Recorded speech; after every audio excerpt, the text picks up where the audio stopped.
আমার জালালিয়াতের কসম, আমার মহানত্বের কসম, আমার ক্ষমতা আর দাপটের কসম, আজীবন আমার বান্দা গুনাহ করবে, পাপ করবে, অন্যায় করবে, কোন এক তাফসীর মাহফিলে এসে চোখের পানি ছেড়ে যখন ক্ষমা চাইবে, আমি জীবনের সব গুনাহ মাফ করে দেব।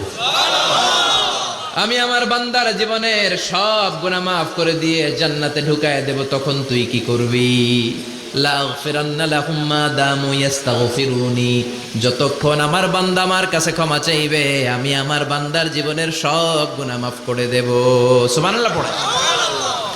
এজন্য রব্বুল আলামিন বলেন, ইয়া আইয়ুহাল্লাযীনা আমানু তুবু ইলাল্লাহি তাওবাতান নাসুহা। তওবার মতো তওবা করো। তওবার মতো তওবা করলে যত বড় অন্যায় হোক, পাপ হোক, গুনাহ হোক, সব গুনাহ মাফ করে দিতে পারে কে? আল্লাহ। সাইয়েদনা আদম আলাইহিস সালাম ভুল করলেন, শত শত বছর কাঁদলেন,